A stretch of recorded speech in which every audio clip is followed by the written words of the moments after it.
Walking tayo guys.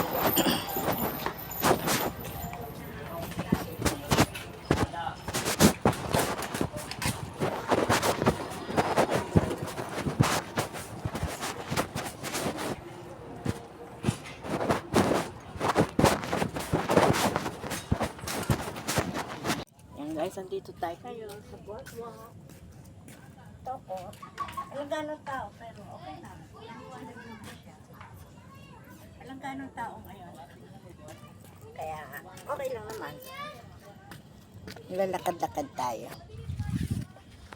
Maliwanag naman siya guys eh. Oh. Solo ko pero doon may mga bata, doon mga kabataan. Kung kasana na yung lakaring ko, hanggang na lang tayo. Tapos balik tayo. Bukas uli. First time kong pumunta rito, nagmotor ako. 60 pesos pero layo. Layo guys. Dulo na siya ng ng Kaloong. Pero sulit naman. Ang ganda oh. Diba guys? Ano yun? Kabilaan nito parang ilog or hindi naman dagat. Ilog or sapa, ganon. Hindi ko alam kung ano nasa dulo niya pero napakahaba rin itong boardwalk na to.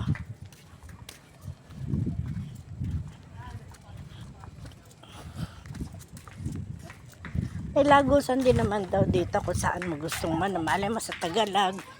Gusto mong doon lumusot, pabalik sa inyo or sa Pawampulo.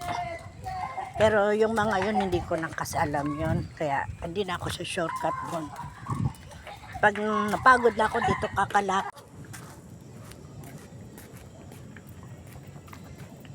Kahit solo ko yung boardwalk. Ayan. First time ko pumunta rito. Sarap pala. Ang ganda pala rito sa boardwalk. Tahimik. Siguro dahil gabi na. Wala pa naman alas 8 guys eh.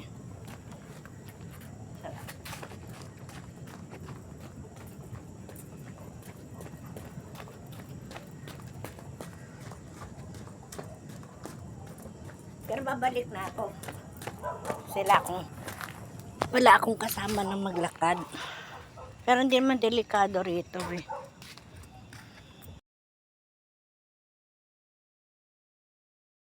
Dito sa Tagalog. Sa Tagalog.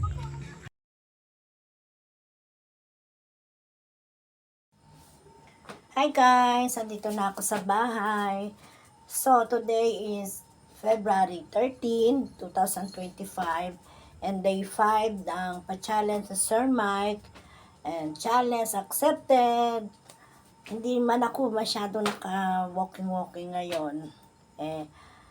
I did it pa rin kasi nalagpasan ko ang 10,000 steps. Yahoo! Mega love shout out Sir Mike, Ma'am Shidang, Auntie C, and of course si Ate Joy Albero. Mega love shout out sa inyo lahat at sa mga nag-accept ng challenge. Good luck sa atin lahat guys. Hope na sana lahat tayo manalo. Bye, good night.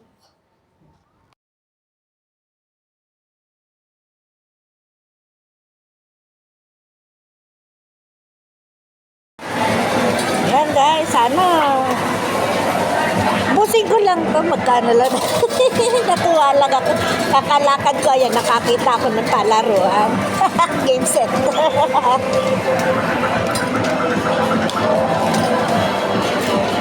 Dami pa dyan.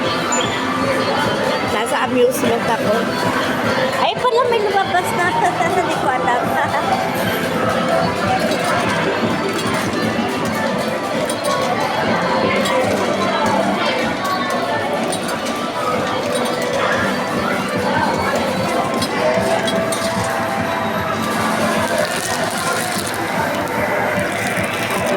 Wait lang guys, kuha ko ng coins.